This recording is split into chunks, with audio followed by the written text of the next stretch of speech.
When we are young, we tend not to interact much with the outside world. Our total list of responsibilities consists of stuff like clean your room, feed the dog, and be nice to your sister. But as we grow, some of the first demands of the outside world are placed upon us. Right around the start of high school, those demands dramatically increase as we make a wide range of commitments including school, family, friends, relationships, sports, and other extracurricular activities. Add in the need to manage the email inbox, texts, and social networks, and we realize how we can start to feel overwhelmed and out of control very quickly. And as you no doubt already know, it only gets worse with time. Work projects, home improvement tasks, picking up the kids from camp, updating your will. There's a never-ending parade of obligations you make in life, both to yourself and to other people. Now, if you're like most folks, it feels like keeping up with it all ought to be a full-time job in and of itself. What if I told you there was a way to be more productive than you ever thought possible and enjoy amazing mental calm in the process, simply by taking all of those obligations out of your imperfect brain and putting them into a trusted system instead? Best of all, it won't cost you anything beyond the will to change a few bad habits. But before we talk in detail, let's talk about the coping methods most people employ, and why they are woefully inadequate to handle all the stuff folks need to get done and keep straight. All this stuff tends to get funneled into 4 channels: your inbox, your to-do list, your brain, and in certain conspicuous places. Let's discuss these each in turn. First up, the inbox. The email client is, for many, the central hub of communication with family, friends, and colleagues.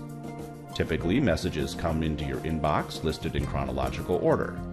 And there they sit. Some of it is junk, some is general reference, some you need to handle, and some have to wait before they can be acted on. The problem is that it's not immediately apparent from the list itself which is which. Rather than touching each message only once and then routing it to an appropriate place, people keep it all in their inbox, necessitating that they go over every message multiple times to make sure nothing falls through the cracks, which of course it invariably does. Some people create multiple folders to help sort their obligations, but this often exacerbates the problem by multiplying the number of places you need to check for open loops. Next is the to-do list. Writing out a list of tasks is a good way to organize pending actions, at least in principle, because it gets them out of your head. The problem with many to-do lists is that they are grouped by one context, but can't be easily viewed from different contexts and points of view. Additionally, there are invariably things that don't get done on the day you plan them, and there results a disempowering habit of having to carry over unresolved tasks to the following day, and the next, etc. Now we come to your brain. This is a wonderful place for creating and working on ideas, but a terrible place for storing them, especially when action is required and those ideas turn into obligations. Getting stuff out of your head and into a trusted system is essential, at least if you want to avoid those "oh crap" moments where you literally shoot up in bed at 3 a.m. about that incredibly important task that should have been handled 2 days ago. When you can see everything on your plate at a glance, there's a sense of calm that results in knowing that what you're currently working on is exactly what you should be working on. That nagging voice in the back of your head can be silenced forever. Finally, we come to conspicuous places. Now, we all occasionally use this somewhat less obvious coping mechanism, where you place an object like an important brief or a package to be mailed or the dry cleaning in a conspicuous spot as a visual cue that you need to do something with it. While this system may actually function for, say, your car keys, it does not scale well and makes for a very cluttered desk or house. Best to get the action you are trying to remember written down, prioritized, and categorized instead.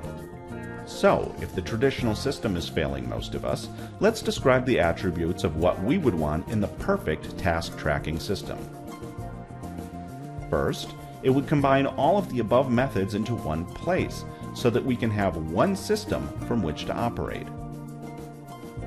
Second, we should be able to group items together by more than one context simultaneously. Third, we want to have the system available and up to date regardless of our location or device.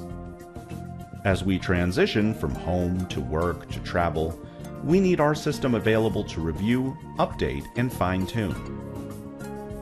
Fourth, and maybe the most important, is that we need a way to capture ideas, to-dos, and new commitments as they come to us into a system that we know will be there later when we review it. Based on David Allen's Getting Things Done approach, requires only two tools: the email client you already use, and Evernote, a web-based note storage application that's free, supports multiple platforms, and is insanely easy to use.